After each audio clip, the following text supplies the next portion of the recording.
계시가 무엇인가 하면 하나님께서 자신을 사람들에게 드러내는 것이에요. 그러니까 그것을 이제 우리가 레벨레이션이라고 이야기를 하고, 우리 성경에도 보면 제일 마지막 60권 중에 제일 마지막의 제목이 레벨레이션으로 되어 있죠. 계시록. 요한이 기록한 계시록이다. 즉 하나님께서 우리 사람들에게 자신의 생각과 자신의 의지를 설명하고자 하는 것을 나타내신 것을 이제 우리는 계시라고 이야기합니다. 그것을 요한이 듣고서 받아 적고 전했기 때문에 이름을 요한이를 붙여서 요한계시록이라고 이제 저희가 이야기를 하는 것이죠.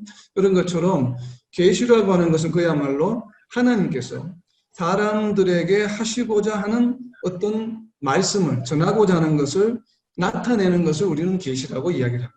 그래서 그 방법에는 두 가지가 있죠. 나눈 것처럼 첫 번째는 사람을 포함해서 우리 주변을 둘러싸고 있는 모든 환경들을 통해서, 그러니까 자연들을 통해서 혹은 우리 인류 역사를 통해서 뭐 도덕적이라든지 이런 것들은 무엇에 기인한 것인가 하면 사람의 양심에 기인한 것입니다. 우리 양심이 스스로 우리에게 양심을 통해서 알려주는 것, 이런 것들을 통해서 우리에게 이 어떠한 그 의사가 전달되는 것을 우리는 일반 계시라고 이야기를 하고, 그리고 특별 계시는 국한에서 이 대상이 사람에게만 적용이 되는 것이건 한 개인에, 그리고 특별히 그 내용은 특별 계시의 내용은 오직 성경에 기록된 말씀에 관한 내용들만 우리에게 전해지는 것을 의미합니다. 그래서 이제 특별 계시라고 이야기를 하고 있는 것이죠. 그래서 이렇게 이제 기본적으로 계시는 하나님이 우리에게 전하시고자 하는 것을 전하는 방법이다, 나타내는 것이다라는 것. 그리고 이 계시의 그럼 주체는 누구이십니까? 계시의 주체는 하나님이시죠. 계시의 주체는 어떤 경우에도 사람이 될 수가 없습니다. 그런데 간혹 종교의 역사를 보다 보면 사람이 계시의 주체가 되는 경우가 들어있죠. 그것이 이제 전부 이단이 되는 이유가 바로 거기에 있습니다. 그죠? 이제 사람이 계시의 주체가 될 때는 우리는 이단이라고 부를 수밖에 없습니다. 왜냐하면 계시의 주체는 하나님이시기 때문에 오직 하나님이 계시의 주체가 되시고, 그러면 계시의 주된 내용들은 어떤 것일까요? 그러니까 하나님에 관한 내용을 우리에게 나타내 보이시는 것을 우리는 계시라고 이야기를 합니다. 그러면 또 다른 측면에서 우리가 다른 각도에서 생각을 해보면 왜 하나님께서는 하나님에 관해서 우리에게 계시하기를 원하실까요? 그것이 이제 계시 내용이 되겠죠. 구체적인 내용은 기본적인 전체적인 계시의 이 프레임은 하나님에 관한 것인데, 그러면 하나님에 관한 것을 우리 사람들에게 전하시는데 구체적으로 그 내용은 무엇일까요? 우리 사람의 인간의 구원에 관한 메시지입니다. 하나님의 계시는. 그죠? 그 구원이 중요한 것은 구원이 궁극적인 것은 아니라고 그랬죠. 구원 다음에는 무엇이 있기 때문에 그래요? 하나님과 동행하는 것. 이 땅에 하나님 나라가 세워지고 하나님 나라가 이루어져 가는 것. 그러니까 하나님의 나라가 이루어져 가는 것이 크다라는 이제 하나의 프레임인데, 그 하나님의 나라를 이루어가기 위해서는 하나님 나라의 구성원이 필요하죠. 그 구성원이 바로 누구예요? 바로 저희들, 성도들, 구원받은 자들이라는 것이에요.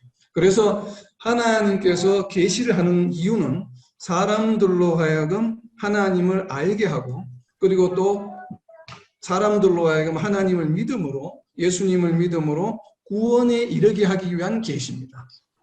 이것이 이제는 그래서 구원에 이르게 되면 그 다음부터는 뭐예요? 계속 또 계시가 끊어지는 것이 아니고, 한번 구원 계시가, 하나님의 계시가 우리에게 각 개인에게 특별 계시가 한 번만 이루어지는 것은 아니에요. 끊임없이 계속 이루어지는 계시는, 처음 우리가 하나님의 특별 계시를 개인적으로 처음 받을 때는 그것은 당연히 믿지 않는 자에서 믿는 자로서의 변화를 일으키죠. 특별 계시가.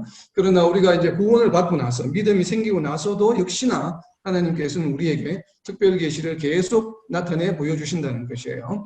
바로 그러한 것은 우리의 바로 이 신앙생활, 구원받은 자로서 하나님과 함께 동행하기 위한 그러한 것들을, 내용들을 우리에게 계속 나타내 보여주신다는 것입니다. 그래서 계시의 주체는 하나님이시요, 그 내용은 우리의 구원에 관한 것이요, 바로 구원에 관한 내용은 하나님 우리로 하여금 알게 하는 것이다. 그리고 하나님 나라에서 우리가 하나님과 함께 동행하기 위한 내용들을 끊임없이 우리에게 나타내 보여주고 계시다라고 하는 것을 이제 좀 정리해 볼 수 있습니다.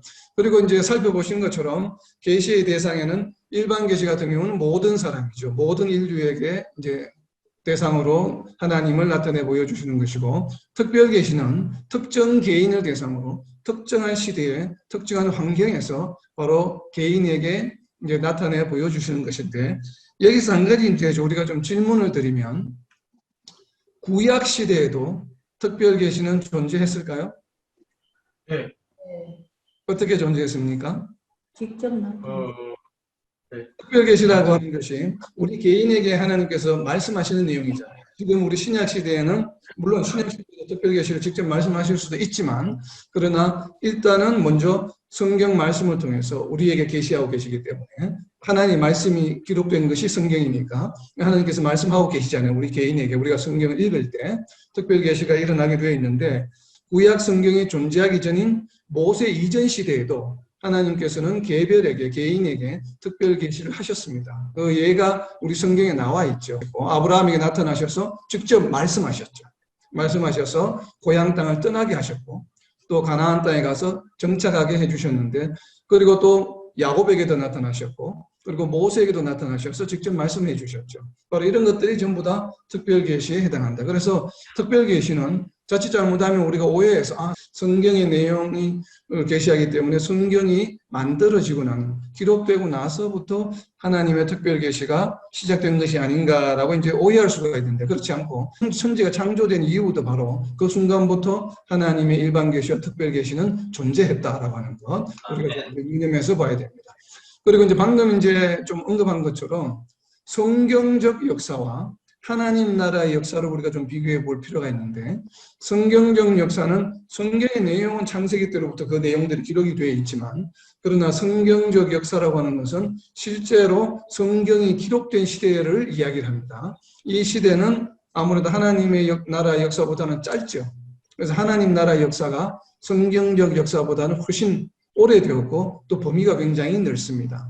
그리고 또 우리가 성경을 읽을 때 또 우리가 유념해야 될 한 부분 중에, 물론 성령의 어떠한 그 관리 감독하에 성경 기자들이 성경 내용을 다 기록하였지만, 사복음서에서 예수님의 공생의 3년 반을 모두를 기록하고 있는 것은 아니겠죠.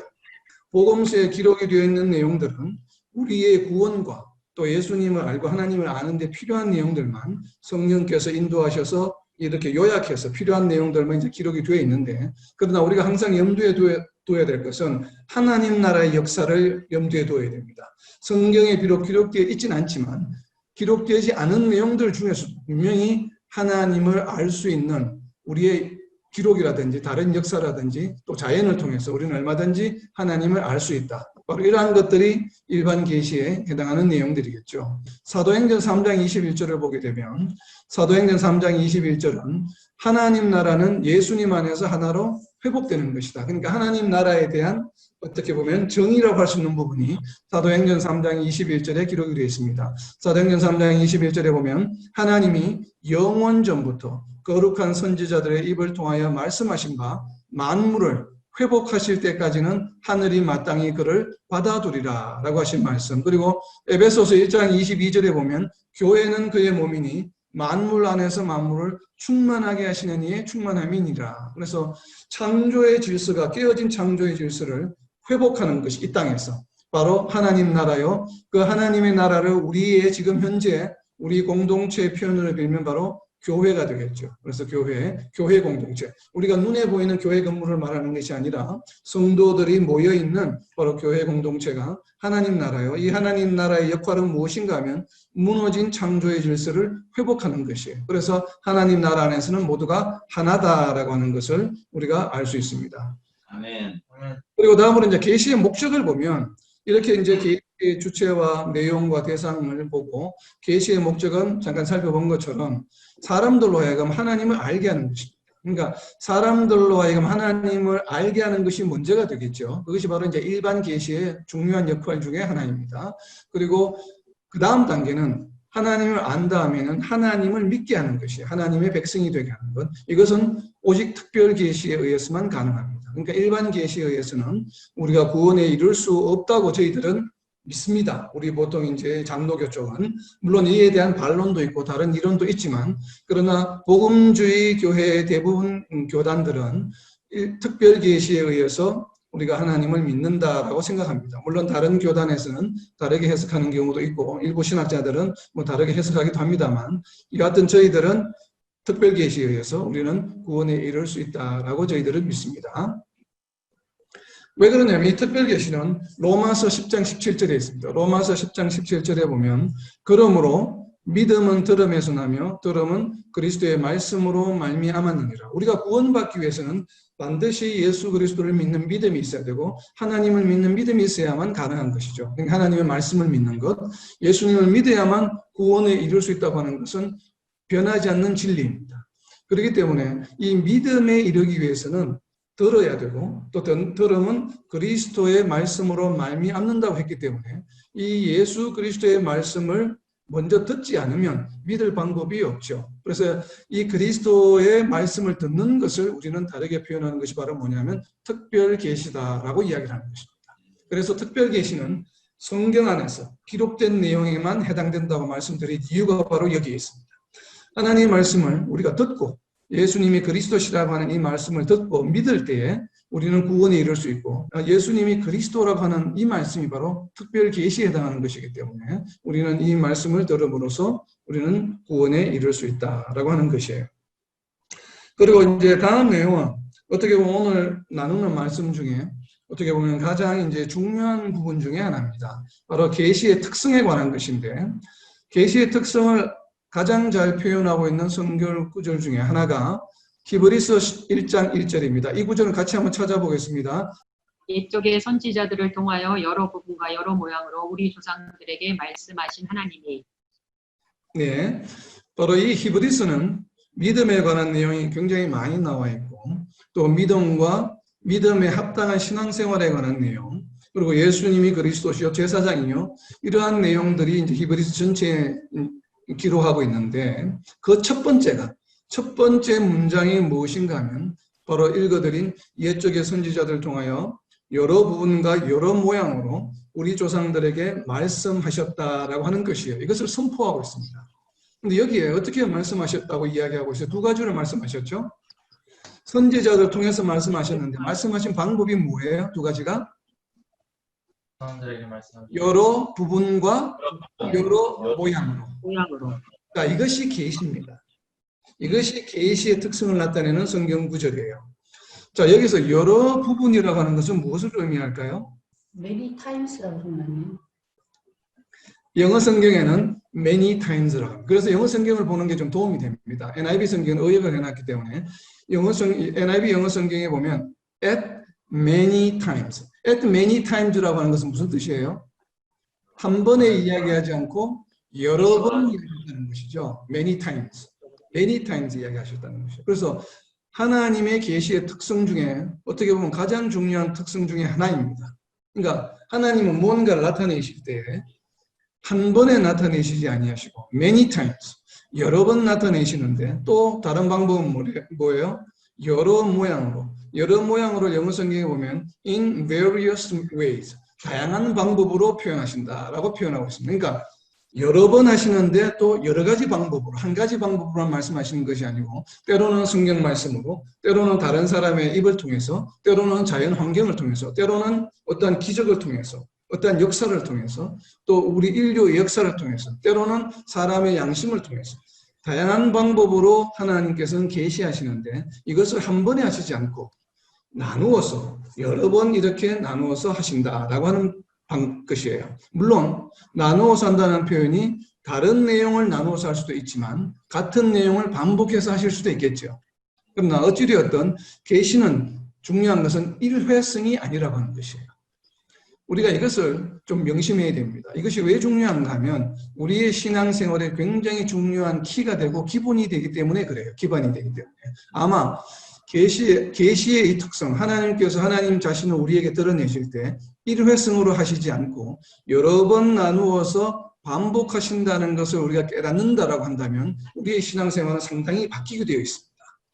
그 예를 우리가 어디에서 볼 수 있냐면 창세기에 나오는 아브라함의 예를 보면 한 번에 계시하지 않으셨다는 것을 알 수 있는 것이 바로 아브라함의 예입니다. 창세기 12장에서 보면 하나님께서 아브라함에게 나타나셔서 계시하시죠. 너희는 고향 땅을 떠나라. 그리고 내가 약속한 땅을 주리라. 그 약속하시면서 고향 땅을 떠나라고 말씀하실 때에 아브라함이 그 말씀을 어떻게 했습니까? 믿었습니까? 믿지 않았습니까? 믿었어요. 믿었죠. 아브라함이 믿었기 때문에 모든 것을 정리해서 고향 땅을 떠났죠. 가나안 땅을 향해서. 그때의 아브라함의 믿음의 수준과 그리고 창세기 15장에서 이제 가나안 땅을 돌아다니다가 어느 날 저녁에 하나님께서 아브라함을 천막 밖으로 나오게 하셔서 밤에 하늘의 별을 보게 하시면서 말씀하셨죠. 하늘의 별과 같이 너의 후손들이 자손들이 많아질 것이다. 굉장히 나이가 많았을 때, 그게 아마 80세 정도 됐겠죠. 아브라함에게 말씀하셨는데 그때 하나님의 말씀을 아브라함은 믿었습니다. 아멘. 인간의 상식이나 지혜로는 도저히 믿을 수 없는 그러한 조건과 환경이지만 그러나 하나님의 말씀이기 때문에 그 말씀을 믿었거든요. 그때의 아브라함의 하나님을 믿는 믿음의 수준이 아브라함이 자기 고향을 떠날 때의 믿음과 비교했을 때 어떤 게 더 믿음이 공고했을까요? 맞아요. 후자겠죠. 그죠? 네. 자기가 고향을 떠날 때는 눈에 보이는 약속의 땅을 주시겠지 하는 믿음의 수준과 그리고 나이가 지금 80이 다 넘어가는데 도저히 자녀를 낳을 수 없는데 그 말을 믿는 것과는 이거는 왜냐하면 우리의 상식으로는 불가능한 일이잖아요. 인간의 상식으로는.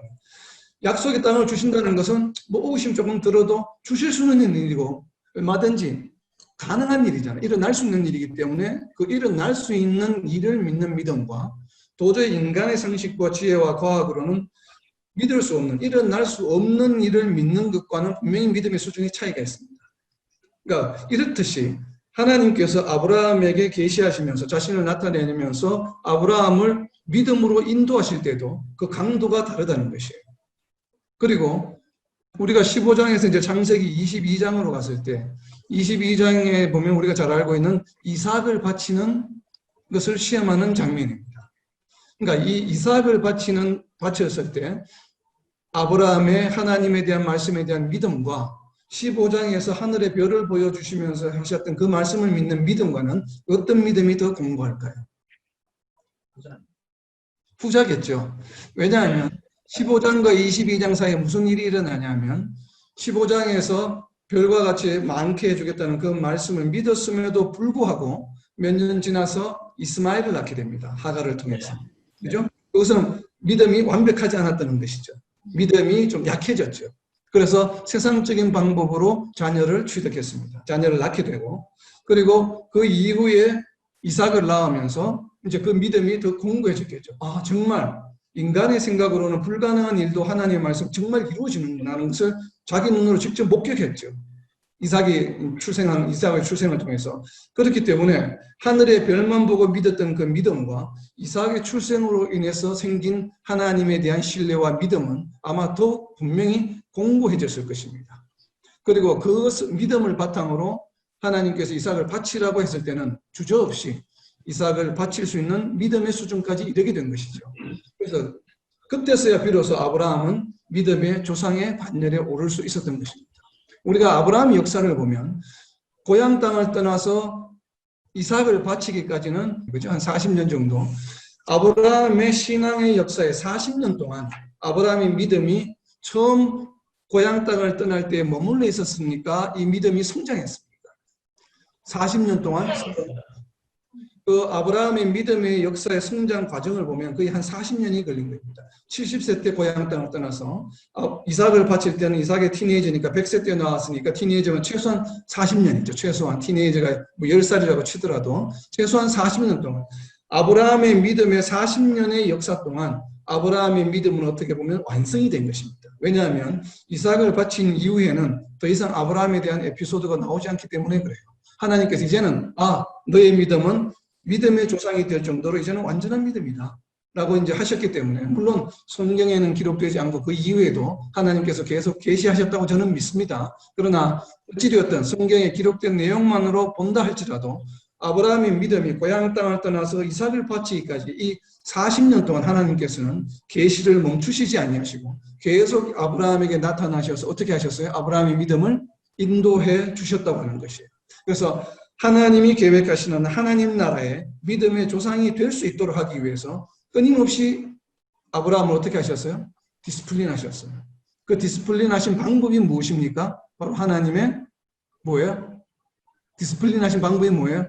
아브라함의 기도였습니까? 아브라함의 예배였습니까? 무엇으로 하나님께서는 아브라함을 훈련시켜 주셨어요? 하나님의 말씀, 하나님의 계시죠. 하나님께서 직접 나타나셔서 말씀하여 주시고 또 하나님께서 승리하여 주시고 아브라함이 어떻게 하느냐에 따라서 그래서 아브라함과 함께 동행하시면서 아브라함의 믿음을 창세기 22장까지 성장시켜 주셨던 것입니다. 최소한 40년간.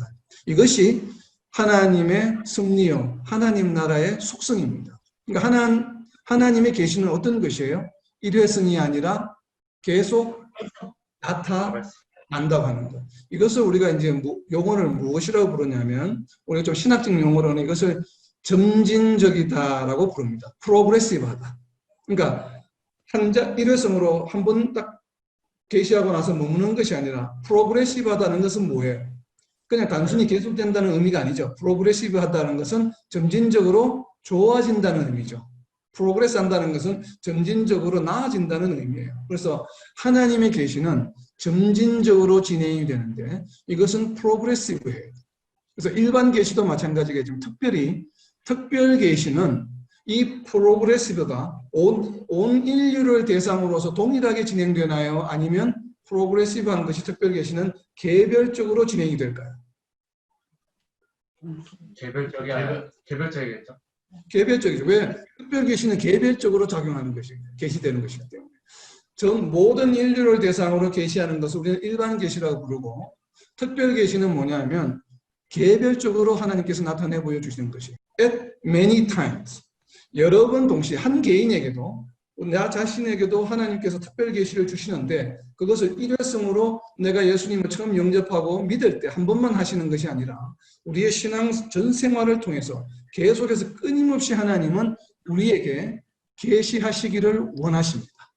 그리고 계시를 계속 하고 계시고 그렇다는 것을 우리가 또 어디에서 알 수 있냐면 우리가 방금 아브라함은 구약에서 그 예를 살펴보았지만 신약에도 그 예가 있습니다. 신약에도 보면 베드로의 믿음을 보면 알 수 있죠.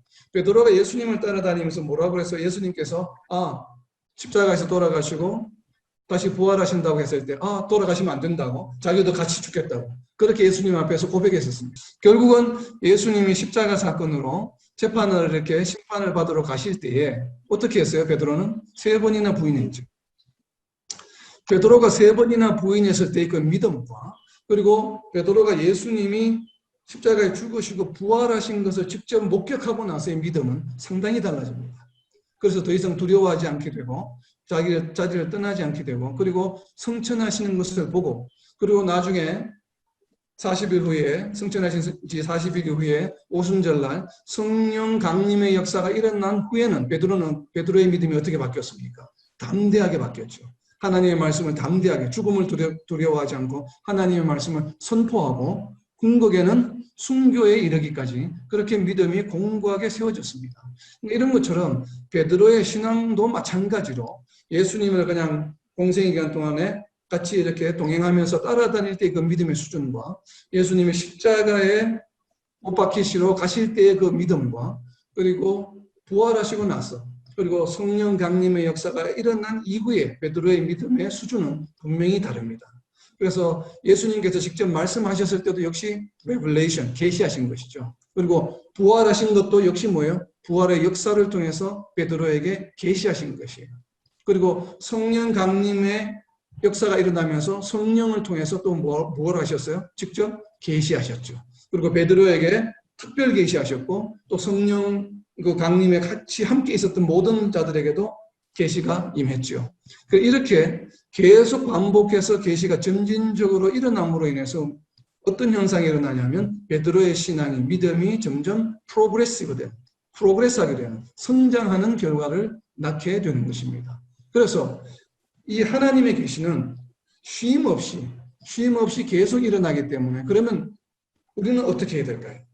하나님의 계시가 일회성으로 끝나는 것이 아니라 쉼 없이 계속되고 있다는 걸 안다라면 우리는 어떻게 해야 될까요? 리액션 해야죠. 감사해야죠. 그래서 저는 이제 이런 표현을 합니다. 다른 분들이 이런 표현 잘 안 쓰시는데 우리가 계시에 많이 노출되어야 된다. 그러니까 노출된다는 표현을 씁니다. 그러니까 햇빛에 나가면 햇빛을 받듯이 우리가 이제 계시에 노출이 되어야 계시를 받을 수 있죠. 하나님께서는 우리가 받든 안 받든 어쨌든 계시를 우리에게 계속 주고 계시는데 우리가 그 계시를 받고 하나님과 커뮤니케이션 하려면 우리는 어떻게 돼야 돼요? 그 계시에 노출돼야 돼요. 계시 앞으로 나아가야 되죠. 그래야 하나님 하시는 말씀을, 하나님 하시고자 하는 뜻을 우리가 알아들을 수 있는, 이해할 수 있는 기회가 우리에게 생겨나는 것입니다. 그렇게 했을 때 우리의 믿음은 어떻게 될까요? 우리의 믿음은 성장. 여러분이 믿음을 성장하게 해주세요. 믿음을 굳건하게 해주세요. 우리가 기도하잖아요. 과연 기도해서 될까요? 말씀에 노출이 많이 돼 있습니다. 물론 기도해서 될 수도 있습니다. 될 수도 있겠죠. 하나님께서는 무엇이든지 하실 수 있는 분이시기 때문에 우리의 기도에 응답하셔서 우리가 정말 일순간에 믿음을 갖게 분명히 하실 수 있는 분이시면 틀림이 없습니다. 하나님이. 그러나 우리가 말씀을 비추어 보면 기도만 해서는 그 일이 잘 일어나지가 않을 것 같아요. 그래서 우리가 하나님의 계시를 받으면 우리의 믿음이 성장한다는 것은 성경에 나타난 아브라함의 믿음의 역사나 베드로의 믿음의 역사를 보면 우리가 알 수 있듯이 말씀에 노출될 때에 하나님의 계시에 우리가 노출될 때에 우리의 믿음은 성장할 수 있습니다. 이것을 어디에서 알 수 있냐면 로마서 10장 10절을 보면 알 수가 있습니다. 사람이 마음으로 믿어 의에 이르고 이 말씀이 왜 계시와 연관이 되어 있냐면 우리가 하나님 앞에 노출되지 아니하면 결코 우리는 믿음을 가질 수가 없습니다. 그래서 10장 17절에 보면 믿음은 무엇에서? 들음에서 나며 그리스도의 말씀이다라고 말씀하신 거예요. 그러니까 믿음 이전에 반드시 무엇이 있어야 돼요? 들음이 반드시 있어야 돼요. 그 들음을 전하는 자가 있어서 그 들음은 뭐예요? 그리스도의 말씀이에요. 그러니까 그리스도, 예수님이 그리스도시라고 하는 말씀, 성경의 말씀을 우리가 듣지 못하면 믿음은 생길 수 있습니까? 없습니까? 없어요. 로마서에 의하면 10장에 의하면 결코 믿음은 생길 수가 없습니다. 하나님의 말씀을 듣지 아니하면. 그것을 보여주는 것이 로마서 10장 10절인데 이 말씀이 왜 그것을 증명하고 있냐면 헬라어에는 우리 말과 같이 영어와 같이 능동태와 수동태가 있습니다. 로마서 10장 10절에 나와 있는 마음으로 믿어 그리고 입으로 시인한다고 하는 이 두 동사가 다 수동태입니다. 그러니까 믿는 사람은 누구예요? 믿는 주체는 누구예요? 사람이죠. 네. 나잖아. 내가 믿는 것이죠. 근데 내가 믿는 이 믿음이 능동으로 내가 나의 의지나 노력이나 내 의지로 믿는 것이 아니라는 것이 수동태라고 하는 것은 뭐예요? 이것을 우리말로 정확하게 번역하면 이런 것이에요. 내가 마음으로 완전히 믿어졌습니다. 그러니까 내가 믿는 것이 아니에요, 사실은. 우리 헬라어 원어의 표현을 보면 이건 수동태입니다. 수동태이기 때문에 내가 믿는 것이 아니에요. 내가 믿어지는 것이에요. 누구에 의해서? 하나님에 의해서. 그리고 입으로 시인하는 것도 마찬가지예요. 내가 시인하는 것이 아니에요. 이거 수동태입니다. 능동태가 아니라. 그러니까 내가 입으로 시인하는 것이 아니라 입으로 시인되어지는 것이에요. 아멘. 그래서 하나님에 의해서.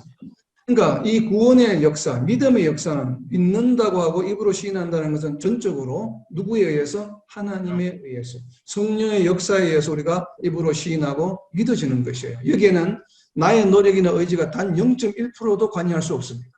100% 수동태입니다. 의해서 믿어진다. 그러면 이 의해서 믿어진다는 것을 이제 알았어요. 그래서 우리는 어떻게 돼요? 하나님의 계시에 노출이 되어야 되는 것이에요.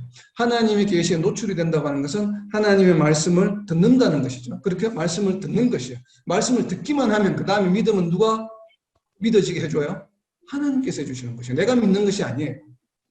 그러니까 우리가 이제 늘 우리가 고민하고 있는 것들, 우리 교회 내에서 늘 고민하고 있는 것들이 그거잖아요.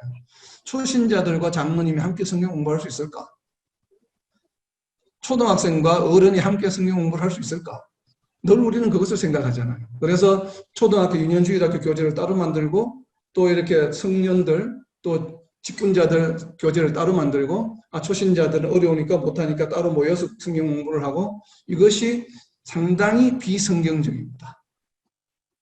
왜요? 방금 보았잖아요. 믿어지는 것이 나의 노력이나 나의 지식이나 내 IQ가 필요한 것이에요? 나의 지혜가 필요한 것입니까? 아니에요. 만약에 그것이 단 1%라도 있다고 한다면 우리가 교재를 따로 만들어서 하는 것이 필요합니다. 왜냐하면 내가 공부를 해서 나의 지혜와 나의 지식으로 뭔가를 이해를 해서 하나님의 말씀을 믿어야 하기 때문에 그 접근이 맞는 방법이죠. 그러나 오늘 로마서 10장 10절을 보면 그렇지 않아요. 우리의 노력이나 우리의 지식이나 우리의 지식 수준이나 우리의 나이나 우리의 신앙 경력이나 이런 것들이 전혀 필요 없어요. 그러니까 오늘 처음 예수님을 믿고 교회 처음 나온 사람도 하나님이 역사하셔서 믿게 하면 믿는 겁니다. 그리고 30년 교회 생활하고 내가 장로이고 권사를 할지라도 하나님이 역사하셔서 믿게 하지 아니하면, 시인하게 하지 아니하면 본인이 할 수 있는 방법이 있다 없다? 없습니다. 그렇기 때문에 누구나 똑같은 수준에서 똑같은 환경에서 하나님의 말씀을 대하고 공부할 수 있는 것이에요. 이게 그래서 믿어지고 시인하는 것은 반드시 누가 한다고요? 하나님이 하시는 것이요. 우리의 생각이나 의지나 지식이나 노력이나 이런 것이 관여할 수는 전혀 없다고 하는 것이에요. 우리가 이것을 정말 명심하고 깊이 깨달아야 합니다. 그런데 중요한 것은 이것을 깨닫게 해주시고 믿는 것은 분명히 하나님이신데, 그렇다면 우리의 노력이나 우리의 어떤 수고는 그럼 전혀 없는 것일까? 말씀을 듣기만 하면, 듣고 난 이후부터는 누가 하셔요? 하나님께서 하신대. 우리를 믿고 하는 것은 모두가 다 하나님 하시는, 내가 하는 것이 아니라. 그래서 성경 말씀은, 우리가 예전에 그런 이야기 잠깐 했죠. 성경 말씀은 공부의 대상이 아니에요. 내가 믿음이 없기 때문에, 믿음이 약하기 때문에 성경 말씀을 공부해서 내가 이해를 해서 내 믿음이 더 공고해져야지, 이것이 아니에요. 우리는 자꾸 이렇게 접근을 하는데 그것이 아니라 그 말씀을 믿기 때문에 믿는 것을 알기 위해서 공부하는 것이에요. 그러다 보면 하나님께서 어떻게 하신다고요? 더욱 믿음을 굳건하게 해주시는 것이에요. 그런데 방금 우리가 이제 성경 말씀을 묵상하고 하나님이 계시하는 것을 계시하는데 우리가 뭘 해야 돼요? 그 앞에 나아가야 되죠. 그러니까 하나님이 노출이 되어야 되죠. 노출이 되지 않으면 그 다음에 믿음의 단계는 생길 수가 없어요. 하나님이 믿게 해주시는데 분명히 100%. 그러나 하나님이 100% 우리를 믿게 해주시기 위해서는 그 믿음의 장, 그리고 계시의 장에 우리가 뭐 해야 돼요? 참석을 하고 그 앞에 나아가야 되죠. 말씀을 대할 때 그 역사가 일어나는 것이지, 말씀을 대하지 않는데, 하나님의 계시를 대하지 않는데 믿음의 역사는 일어날 수 없는 것이죠. 그러면 하나님의 계시에 우리가 나아가는 것, 계시에 노출되는 것은 나의 의지일까요? 하나님의 의지일까요? 그렇죠. 로마서 8장 16절에 나와 있는 말씀이죠. 바로. 그래서 이것을 우리가 이제 이 계시의 그것을 보면, 로마서 10장을 폈으니까 로마서 10장에 있는 다른 한 말씀을 볼게요. 미리 보고 갈게요. 나중에 계시의 결과 때 공부할 내용인데, 로마서 10장 13절을 한번 보세요. 누구든지 주의 이름을 부르는 자는 구원을 받으리라. 구원을 받는 자가 누가 구원을 받아요? 주의 이름을 부르는 자. 부르는 자예요. 부른다는 것이죠. 이 부른다는 주체가 누구예요? 우리죠. 성도죠. 예. 이름을 부르는 자는 구원을 받게 돼 있어요. 그런데 아까 구원을 받는 것은 누구에 의해서 받는다고 했어요? 믿음이 있어야 구원을 받지. 네. 마음으로 믿고 입으로 시인해야 구원을 받는다고 했잖아요. 그죠? 예. 그러니까 마음으로 믿고 입으로 시인하는 것은 하나님의 역사예요. 나의 의지는 전혀 없어요. 그런데 우리가 예수님의 주의 이름을 부르는 자는 또 구원을 받는다는 것이에요. 그러면 주의 이름을 부르는 것과 구원을 받는 사이에 로마서 10장 10절 말씀이 들어가 있는 것이죠. 그것이 지금 생략이 되어 있는 거예요. 그래서 이어져서 말씀하시는 것이기 때문에, 그러면 믿고 입으로 시인하는 것은 100% 하나님의 역사이지만 주의 이름을 부르는 것은 누구의 역사예요? 성도들. 이라고 이제 많이 생각합니다. 이게 지금 이 성경 구조로 보면 그런 것처럼 보이기 때문에. 물론 그것도 맞습니다. 그러면 100% 우리의 의지로만 가능할까요? 아니요. 아니겠죠. 성령. 하나님의 의지도 같이 작용하는 것입니다. 그러니까 하나님과 상관없이 내 의지로, 내 노력으로 하나님의 이름을, 주의 이름을 부르는 것이 아니에요. 그래서 우리가 헬라어가 좀 독특하고 하나님의 말씀을 잘 전할 수 있고, 히브리어도 마찬가지지만 왜 하나님께서 굳이 히브리어와 헬라어로 하나님의 말씀을, 하나님을 계시하셨을까? 성경이라는 것을 우리에게 주셨을까? 왜 이왕이면 한국말로 해주시지 않고 처음부터 영어로 해주실까? 하는 것을 깨달을 수 있는 부분이 바로 이 로마서 10장 13절입니다. 한국말로는 표현할 방법이 없습니다. 그것은 우리의 의지가 작용하고 그리고 하나님의 의지도 동시에 작용하는 것이죠. 이것은 수동태도 아니고 능동태도 아니죠. 우리의 의지가 작용한다고 그러면 이게 능동태죠. 그러나 하나님의 의지가 전적으로 작용하면 로마서 10장 10절처럼 수동태죠. 100% 하나님께만 적용된다고 그러면. 그런데 이 10장 13절에 나와 있는 하나님을 부른다라고 하는 이 부른다고 하는 단어, 에티칼레오라고 하는 이 단어는 수동태도 아니고 능동태도 아닙니다. 그러니까 헬라어에는 수동태도 아니고 능동태도 아닌 태가 또 하나의 다른 태가 있는데 그것을 영어로 뭐라고 부르냐면 미들이라고 부릅니다. 미들. 믿을. 이반 형태다. 이게 뭐냐면 말하는 자, 동사를 행하는 자에게도 영향을 미치고 또 동사의 그 목적에 해당하는 다른 것에 의해서도 영향을 받는 것 동시에. 그리고 우리가 방금 말한 것처럼 나의 영향도 미치고 다른 제3자의 영향에 의해서 그 행동을 하는 것이에요. 그러니까 나의 의지로만 하는 것은 능동태. 다른 사람에 의해 제3자에 의해서 그 행동을 하게 되는 것은 수동태. 나와 제3자가 동시에 작용해서 행동하는 이 동사를 뭐라고 표현하냐면 미들이라고 표현합니다. 헬라어에는 이 형태가 있습니다. 그래서 이 주님의 이름을 부르는 자 할 때 부른다고 하는 동사는 바로 이 미들 형태입니다. 그러니까 나의 의지와 누구의 의지가 동시에 작용해요? 하나님의 의지가 동시에 작용하는 것입니다. 그래서 우리가 주님 앞에 나아갈 때는 나의 의지로만 되는 것도 아니에요. 하나님의 의지와 나의 의지, 하나님의 의지로만 되는 것이 아니에요. 또 이것은 왜냐하면 나의 의지도 필요한 것입니다. 양태이기 때문에. 그러니까 주의 이름을 부를 때는 나의 의지, 그러니까 하나님의 내가 뭔가 내 마음속에서 반응하는 것이죠. 하나님의 부름에 반응했을 때 나의 의지와 하나님의 의지가 동시에 적용이 되었을 때 우리는 주님의 이름을 부를 수 있는 것이에요. 그래서 주님의 이름을 부른다고 하는 것은 뭐예요? 하나님 앞에 나온다는 뜻이에요. 하나님의 계시에 나를 노출시킨다는 의미예요. 그렇게 하기만 하면 그 다음 단계부터는 뭐예요? 그렇게만 하기만 하면 그 다음부터는 말씀에 의해서 계시에 의해서 나에게 마음으로 하여금 나를 믿게 하시고 내 입으로 시인하게 하시는 것은 그 다음부터는 하나님의 역할입니다. 나의 역할이 아니에요. 그럼 우리에게 가장 중요한 것은 무엇이에요? 성도의 삶에 가장 중요한 것은 하나님 앞에 하나님의 계시가 노출되는 것이에요. 나오는. 하나님의 말씀에 노출되기 위해서 끊임없이 노력해야 됩니다. 그래서 초신자가 되었던 30년 목회를 하셨던 성교를 하셨던 장로든 권사든 할 것 없이 매일 하나님의 계시에 노출되어야만 하는 이유예요. 왜냐하면 하나님의 노출의 특성이 뭐였습니까? 계시의 특성이 일회성이 아니라 점진적, 프로그레스하기 때문에 우리는 내가 모든 것을 안다고 해서 멈춰서는 안 되는 이유에 있습니다. 만약에 내가 이렇게 하나님의 계시에 노출되지 않으면 어떤 현상이 일어날까요? 믿음이 어린 나이에서 머물러 있겠죠. 머물러 있고 그것을 가장 잘 나타내는 에피소드가 이야기가 성경에 기록이 되어 있습니다. 우리가 구원받았다고 해서 그것을 안심하고 그 다음에 하나님의 계시에 더 이상 노출되지 않고 그냥 세상대로 살아가고 주일날 예배만 드리고 이러한 모습을 예수님께서 직접 말씀하셔서 우리에게 전해주신 이야기가 있습니다. 그 이야기 어디에 있나요? 바로 계시록에 있는데 계시록에 어떤 교회가 그런 교회입니까? 7교회 중에 계시록 3장 17절 내가 말하기를 나는 부자라 부유하여 부족한 것이 없다 하나 내 곤고한 것과 가련한 것과 가난한 것과 눈먼 것과 벌거벗은 것을 알지 못하는도다. 자, 이 말씀은 성도들에게 하시는 말씀이에요? 불신자들에게 하는 말씀이에요?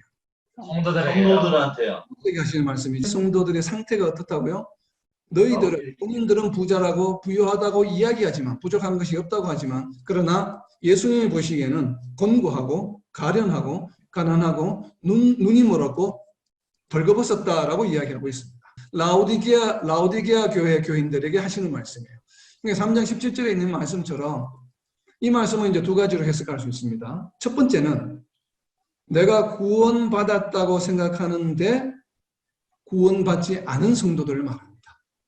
그러니까 좀 극단적으로 표현을 쓰면 교회 안에서 나는 구원받았다고 생각하는데 실제로는 구원받지 않은 성도들이 있을 수 있습니다. 진정한 믿음을 가지지 않은 자들, 겉으로만 믿음이 있는. 그리고 두 번째는 구원받은 확신이 분명히 있습니다. 실제로 구원받았습니다. 구원받은 성도들인데도 불구하고 구원받았다면 오늘 우리의 설교 말씀 중에 구원받은 성도들은 무엇이 있다고요? 복이 있죠. 복이. 부유한 삶을 살아가는 존재들입니다. 부유한 삶을 살아가는 존재. 시편에 보면 부유한 자들이에요. 복을 받았다는 것은 부유하다는 의미입니다. 세상적으로 물질적으로 풍족하다는 의미일 수도 있지만 하나님께서 복을 또 물질의 복도 주시면 그러나 그 복을 받았다는 의미는 영적으로 부유하다는 의미예요. 세상 모든 것을 다 가진 자들이에요. 영생을 얻었기 때문에 그 부유한 자들이에요. 그러니까 이 말씀은 부요한 자들, 구원받았다고 하는데 부요한 자들처럼 살지 않고 그 실제 삶을 보니까 너무 가난한 자들의 삶인 것이에요. 지금 이 라오디게아에 대한 성도들에 대한 표현이 구원받은 성도는 부유하게 살아야 되는데 근데 자기들도 부유하다고 이야기하는데 실제 삶을 보니 너무 곤고해요. 너무 가난해요. 그리고 눈이 먼 것 같아요. 눈이 멀었다는 표현은 뭐예요? 하나님을 알아보지 못해요. 예수님을 보지를 못해요. 그 삶을 보니까. 구원은 받았는데 그리고 그 삶을 보니까 뭐예요? 벌거벗은 것 같아요. 요한계시록에 보면 나중에 마지막 심판 때 벌거벗은 것으로 수치를 당하리라는 표현이 있잖아요. 근데 그런 대상이 될 것 같아요. 이 사람들이 보니까 성도들이. 지금 그게 라오디게아 성도들의 모습입니다. 첫 번째는 뭐였어요? 구원받았다고 착각하는 성도들. 두 번째는 구원받았는데 그 삶을 보니까 전혀 부유하지 않고 가난하고 예수님을 알지 못하고 하나님을 모르는 장님과 같은 삶. 그리고 벌거벗은 것 같은 삶. 이러한 삶을 살아가는 성도들이라는 얘기예요. 우리가 계시에 노출되지 않으면 이런 삶이 될 수 있습니다. 그래서 이것을 극복하는 방법을 계시록 18절에서 3장 18절에서 이야기하고 있습니다. 계시록 3장 18절을 보면 제가 방금 해석한 17절의 말씀을 그렇게 해석한 것이 과연 맞다는 것을 알 수 있는 것이 바로 18절 내용입니다. 왜냐하면 이 17절에 있는 이러한 상태에 있는 라오디게아 성도들을 회복시키기 위한 방법으로 권면하는 말씀이 바로 18절 말씀입니다. 첫 번째가 뭐예요? 내게서 불로 연단한 금을 사서 부유하게 되고, 그러니까 진짜 부유하게 되라는 얘기예요. 부유하게 된다고 할 때 불로 연단한 금은 어떤 것을 말할까요? 잘 이해가 되지 않죠. 불로 연단한 금이라고 하는 것을 알 수 있는 거 옆에 좀 적어 놓으세요. 디모데전서 4장 7절. 우리가 이제 연단이라고 하면 시련과 환란을 통해서 연단 이런 물론 그것도 맞아요. 그러나 좀 더 정확한 하나님의 말씀을 보면 디모데전서 4장 7절 말씀입니다. 그 옆에다 18절 옆에다 좀 적어 놓으세요. 연단 옆에다가 디모데전서 4장 7절 말씀을 보면 뭐라고 되어 있냐면 경건에 이르도록 자신을 연단하라. 그러니까 연단은 뭐예요? 무엇을 연단하는 것이에요? 우리의 삶이 경건한 삶을 살아가도록 연단하라는 얘기예요.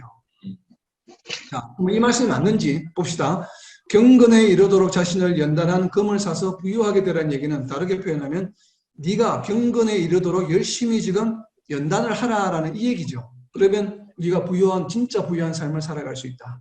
그리고 두 번째는 뭐예요? 부유하게 하고 그 다음에 또 뭐예요? 흰옷을 사서 입어 벌거벗은 수치를 보이지 않게 하라. 흰옷은 뭘까요? 계시록 19장 8절에 있습니다. 흰옷이 뭔지는 계시록 19장 8절에 보면 흰옷은 세마포옷은 무엇이라고요? 성도들의 옳은 행실이라. 그러니까 이 흰옷을 사서 입으라는 얘기는 뭐냐면 너희들의 행실을 올바르게 하라는 뜻이에요. 그러면 문맥이 맞죠. 앞에서 연단한 금을 사서 즉 경건에 이르도록 자신을 연단하고 그리고 행실을 올바르게 해서 뭐를 하라고요? 벌거벗은 수치를 보이지 않게 하고 안약을 사서 눈에 발라 보게 하라. 안약이라고 하는 무엇이겠어요? 하나님의 말씀이겠죠. 깨어있는 것이겠죠. 그렇게 해서 예수님을 보고 알아보고 하나님을 알아보게 해라. 이것이 7절 말씀을 회복하는 방법이에요. 그러니까 이 방법은 뭐예요? 다 보면 경건에 이르도록 자신을 연단하고 옳은 행실을 하고 그리고 눈을 떠서 예수님을 바라보고 하나님을 알게 되는 것은 무엇으로 가능해요? 말씀과 기도로 가능한 것이죠.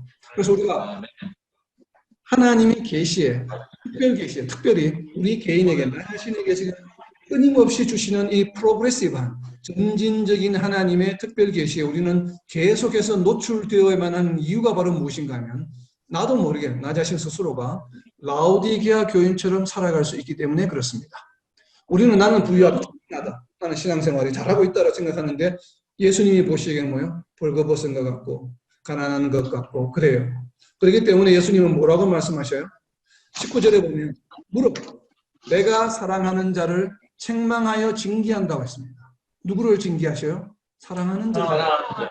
사랑하는 자는 당연히 누구겠어요? 성도들을 말하겠죠. 구원을 받은 자, 하나님 나라의 백성을 말하겠죠. 예수님은 하나님 나라의 백성조차도 책망하여 징계하기 때문에 그러므로 내가 뭘 하라고요? 열심을 내라. 열심을 내라는 거죠. 열심을 내라는 거 앞에 나왔죠. 18절에 연단해라. 흰옷을 사서 입어라. 여기에 열심을 내. 무슨 열심을 내야 돼요? 연단과 흰옷을 사서 입는 것에 열심을 내라는 것이에요. 안약을 바르는 일에 열심을 내라는 것이에요. 그렇게 해야 하고 또 뭘 하라고요? 회개하라는 것이에요. 회개는 어떨 때 합니까? 우리가 잘못한 것이 있어요. 매를 지었을 때 회개하는 것이죠. 나라는 것을 회개하진 않죠. 회개하라는 것은 하나님 보시기에, 예수님 보시기에 구원받은 성도일지라도 잘못할 수 있고 죄를 지을 수 있기 때문에 끊임없이 뭘 해야 돼요? 연단하고 흰옷을 사서 입고 안약을 눈에 바르고 거기에 열심을 내고 그리고 날마다 회개해야 돼요. 내가 잘못한 것을. 아멘. 그렇게 했을 때 어떻게 하신다고요? 20절 말씀. 볼지어다. 중요한 말씀입니다. 볼지어다. 내가 문 밖에서 두드리노니 누구든지 내 음성을 듣고, 여기 음성은 무엇이겠어요?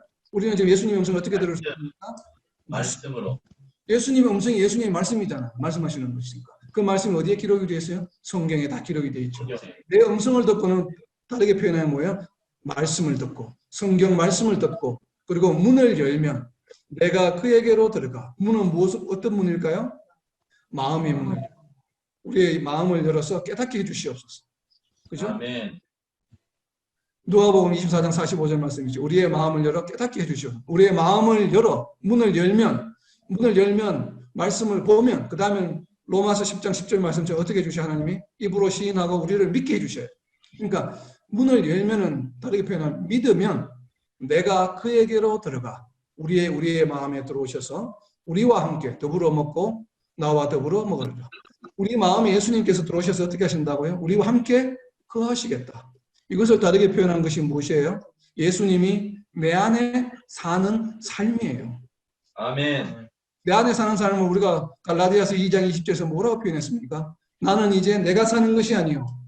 내가 십자가에 못 박힘으로, 그죠? 내 안에 사는 것이, 내가 사는 것이 아니요. 이제는 내 안에 계신 예수 그리스도가 사시는 것입니다. 그 말씀을 이루는 방법을 지금 요한계시록에서 설명하고 있는 것입니다. 어떻게 예수님이 내 안에 거하시는 삶을 살아갈 수 있습니까? 갈라디아서 2장 20절에서 말씀하시고 이제는 더 이상 내가 사는 것이 아니요 내 안에 계신 그리스도가 사시는 것이라. 우리는 그 말씀을 가지고 기도도 하고 또 그렇게 되기를 많이 소망하잖아요. 근데 정작 어떻게 하면 그렇게 살아갈 수 있는지를 잘 몰라요. 그래서 자꾸 우리 의지로 하려고 합니다. 우리의 노력으로. 내가 뭐 경건한 생활하고 그냥 도덕적인 생활하고 이러면 예수 그리스도가 내 안에 사는 것으로 착각을 합니다. 그런데 우리의 믿음이 생기고 우리가 입으로 시인하는 것은 우리의 의지나 노력을 할 수 있는 것이에요? 할 수 없는 것이에요? 할 수 없는 것이에요. 100% 하나님에 의해서 이루어지는 것이에요. 우리가 할 수 있는 것이에요? 주의 이름을 부르는 것이에요. 하나님 앞에, 말씀 앞에, 계시 앞에 나아가는 것만 우리가 할 수 있는 것이에요.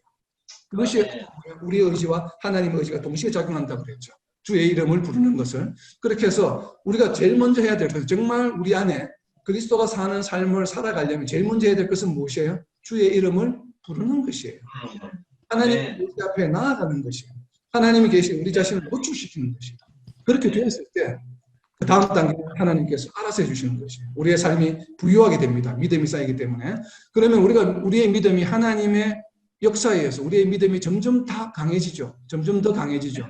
그래서 믿는 자들, 성도들, 의인은 무엇으로 살아간다고 이야기합니까? 믿음으로 말미암았습니다. 이것이 나의 의지로 믿어서 믿음으로 살아간다는 의미가 아니에요. 믿음은 누가 주시는 것이라고요? 100%에 대한 수동태라고 하는 것.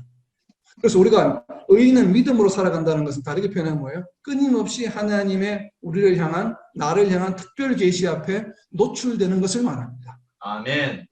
이제 이해가 됩니까? 무슨 말인지? 그죠? 아멘. 우리가 끊임없이 하나님의 특별 계시 앞에 노출될 때에 우리의 믿음은 점점 굳건해지고 하나님에서 쌓여갑니다. 이것을 의인은 믿음으로 말미암아 살리라.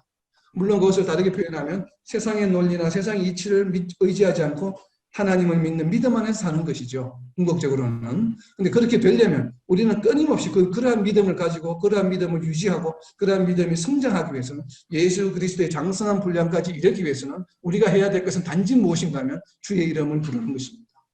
하나님의 향한 특별 계시에 끊임없이 노출되는 것이에요. 그 노출을 일주일에 한 번 하는 것과 일주일에 2번 하는 것과 매일 하는 것과 어떤 게 좋을까요? 매일이요. 좋겠죠. 매일 5분 하는 것과 매일 30분 하는 것과 어떤 게 좋을까요? 많이 하면 많이 다다익선. 노출이 많이 되면 많이 될수록 나의 믿음이 어떻게 된다고요? 성장할 수밖에 없습니다. 왜냐하면 믿음의 성장에 나의 신앙생활의 역사, 신앙생활을 얼마나 오랫동안 했는가가 작용합니까? 작용하지 않습니까? 사용하지 않습니다. 나의 IQ가 작용합니까? 작용하지 않습니까? 나의 지식학, 뭐 교육적인 지식, 나의 나이가 작용합니까? 작용하지 않습니까? 작용하지 않습니다. 없습니다. 그래서 깨달아야 합니다. 그래서 초신자가 되었던 30년 목회를 하셨던 우리는 하나님의 나를 향한 특별 계시에 날마다 동일하게 많이 노출하시는 분이 어떻게 돼요? 더욱더 믿음의 성장을 가져올 수 있는 것입니다. 우리가 정말 이것을 잊어서는 안 될 것 같아요. 그래서 오늘 말씀은 이 계시의 특성, 점진적이다, 프로그레시브하다라고 하는 것을 정말 우리는 꼭 명심했으면 좋겠습니다. 그러면 우리가 이렇게 하나님 앞에 나아가서 특별 계시를 많이 받음으로써 그냥 우리는 구원을 받는구나, 확신만 가지고 나는 하나님 믿으면서 살아가, 이것으로만 끝난다라면 조금 아쉽죠. 그래서 하나님께서 우리에게 이렇게 특별 계시를 하시는 이유가 있습니다. 특별 계시의 결과가 나타나는데 이 이유가 바로 무엇인가? 이 이유를 가장 잘 나타내는 성경 구절이 어디에 있냐 하면 마태복음 11장 28절에 있습니다. 수고하고 무거운 짐진 자들아 다 내게로 오라. 내가 너희를 쉬게 하리라. 아멘. 아멘. 너무나 잘 알고 있는 말씀이죠. 그러나 우리는 이 말씀이 너무나도 우리에게 위로가 되는 말씀이고 또 참 우리를 행복하게 해주시는 말씀이고 우리에게 확신을 주는, 신앙의 확신을 주는 아주 은혜로운 말씀인데, 반면에 이 말씀이 마태복음 11장 28절 말씀이 우리의 신앙을 훼손하는 말씀이기도 합니다. 많은 성도들이 이 말씀을 잘못 이해함으로 인해서 신앙생활이 엉망이 되는 경향이 너무나 많습니다. 주여. 심지어 복음 전거도 잘못되는 경우가 너무나도 많습니다. 그런데 그것을 깨닫지 못하는 분들이 너무나 많습니다. 우리 지금 교회 안에. 이 말씀을 우리는 대부분 이렇게 이야기합니다. 우리가 복음을 전할 때도 이런 말씀을 이 말씀 많이 인용하죠. 지금 막 어려움, 힘든 일을 겪는 분들 찾아가서 교회 나오세요. 예수님 앞에 나오면 그냥 힘을 얻을 수 있습니다. 평안을 얻을 수 있습니다. 모든 것이 잘 됩니다. 이렇게 이야기하면서 이 말씀을 인용합니다. 수고하고 무거운 짐진 자들은 다 내게로 오라. 내가 너희를 쉬게 하리라. 정말 그렇습니까? 물론 예수님을 의지하고 기도하면 빌립보서 4장에 있는 말씀처럼 6절 7절 말씀처럼 우리에게 평안을 주시죠. 모든 것을 아시는 하나님께서 평강을 주장해 주시기 때문에 그 빌립보서 4장 6절 7절 말씀에 이 마태복음 11장의 말씀이 포함되어 있는 겁니다. 하나님 감사함으로 모든 것을 하나님께 아뢰는데, 아뢰 때 그 하나님의 계시에 노출되라는 얘기죠. 모든 것을 아뢰라는 얘기는 나오라는 얘기죠. 그러면 바로 다음 구절이 있습니다. 마태복음 11장 29절 말씀. 이 말씀을 안 읽습니다. 28절만 읽고 예수님께 나오면 쉬게 되는데 그것을 어떻게 하면 쉴 수 있는지를 29절에서 지금 설명하고 있는 것이에요. 어떻게 쉼을 얻는다고요? 너희 마음이 쉼을 얻으리니 그 앞에 뭐가 있습니까? 그리하면. 우리가 성령을 접속사에 유의하라고 그랬죠. 그리하면은 무슨 접속사예요? 인과를 나타내는 접속사입니다. 원인과 결과를 나타내는 접속사예요. 결과는 무엇이에요? 쉼을 얻는 결과예요. 그 쉼을 얻기 위해서는 무엇이 있다는 것이에요? 원인이 있다는 것이에요. 바로 특권이 있다는 것입니다. 그리하여 바로 앞에. 그리하여 바로 앞에 뭐가 있어요? 배우라. 내게 배울 때 쉼이 있는 것이지 예수님 앞에 나오면 쉼이 있습니까? 그러니까 예수님 앞에 나오라는 의미가 무엇이겠어요? 바꿔 말하면 내게 와서 배우라는 것이에요. 그런데 예수님 앞에 나오면 된다는 얘기가 아니에요. 예수님 앞에 나오라는 의미는 무엇인가? 풀어서 설명했잖아요. 내게 와서 배우라. 배우는데 무엇이에요? 나의 멍에를 메고 배우라고 이야기하잖아요. 네 삶에 더 이상 휘둘리지 말고, 우리 지난주에 했죠. 그리스도의 좋은 병사가 되어서 세상에 휘둘리지 말고 내 멍에를 메란 말이에요. 세상의 멍에를 메고 있지 말고 뭐예요? 나의 멍에를 메고 나의 그리스도의 좋은 병사가 되라는 것이에요. 아멘. 그리스도의 좋은 병사가 되고 나서 그 다음에 뭘 해야 돼? 두 번째가 예수님께 배워야 해요. 근데 배워야 되는 그러면 이제는 배워야 되죠. 그럼 무엇을 배워야 할까? 무엇을 배워야 될지 알아요. 마태복음 11장 27절에 보면 내 아버지께서 모든 것을 내게 주셨으니 아버지 외에는 아들을 아는 자가 없고 아들과 또 아들의 소원대로 계시를 받는 자 외에는 아버지를 아는 자가 없느니라. 그러니까 예수님이 성도들에게 내게 와서 배우라고 이야기해요. 이것은 뭐예요? 예수님의 바람이죠. 너희들이 제발 좀 내게 와서 배우게 나는 소망해. 그럼 예수님이 우리에 대한 소망은 뭐예요? 27절에 있죠. 아들의 소원대로. 여러분 이것을 간과하지 마세요. 아들의 소원, 여기서 아들은 누구를 말해요? 또 아들. 대명사가 나올 때마다 갈로 해서 적어 놓으라 그랬죠. 아들은 누구예요? 예수님. 그럼 예수님이라고 대입하면 뭐예요? 또 예수님의 소원들. 예수님의 소원이 뭐예요? 그 다음에 나오죠. 계시를 받는 자 외에는 아버지를 아는 자가 없느니라. 그럼 예수님의 소원은 무엇이에요? 우리로 하여금 계시를 받기를 원하시는 것이에요. 그래서 하나님을 알기를 원하시는 것이에요. 아멘. 우리를 향한 예수님의 무엇이라고요? 소원이에요. 예수님의 소원이 뭐라고요? 계시를 받아라. 계시를 받지 않으면 아버지를 알 수가 없기 때문에 너희가 특별 계시에 날마다 노출되라는 얘기예요. 이것이 누구의 소원이라고요? 나의 예수님의 소원. 예수님의 소원. 우리가 믿는 예수님의 소원이에요. 여러분 예수님을 믿습니까? 아멘. 네. 그러면 내가 믿는 예수님의 소원을 들어드려야 돼요? 듣지 말아야 돼요? 들어드려야 돼요. 예수님의 소원을 들어드리지 않는다면 나는 예수님을 믿는 사람이에요? 믿지 않는 사람이에요? 믿지 않은 믿지 사람이요. 않으세요. 만약 예수님의 소원을 들어주지 않는다면 네가 과연 실제로 믿는 사람이지만 네가 정말 예수님 믿는 사람 맞아라는 의구심을 가지게 할 수 있겠지요. 그것을 바로 요한계시록 3장 17절에서 이야기하고 있는 겁니다. 라오디게아 교회. 예수님이 지금 그걸 보고 계시는 거예요. 성도들의 삶을, 성도들의 태도를. 예수님의 소원을 들어주지 않고 있어요. 성도들이. 그래서 정말 맞아? 내가 부유한 거 맞아? 내가 보기에는 가난한 자야. 주여. 그러니까 제발 눈먼 자처럼 있지 말고 벌거벗은 자처럼 있지 말고 내 소원대로 제발 하나님의 계시를 좀 받아.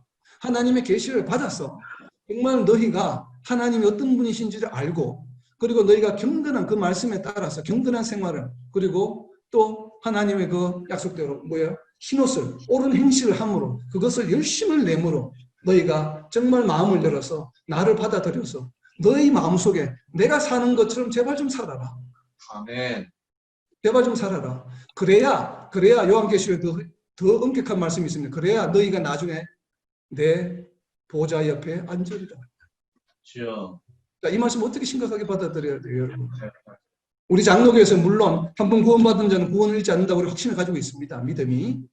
그러나 이 요한계시록에 있는 3장에 있는 라오디게아 말씀의 마지막 부분 그리할 때에 너희가 나의 보좌 옆에 함께 있으리라.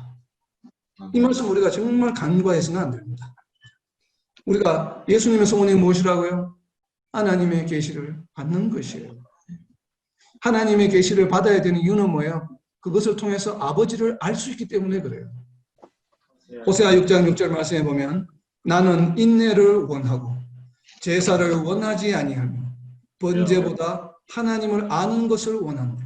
호세아 6장 6절에 나와 있는 하나님을 아는 것을 원한다고 하는 이 표현은 야다라는 말씀입니다. 하나님을 인정하는 것이 호세아 6장 6절은 아는 것.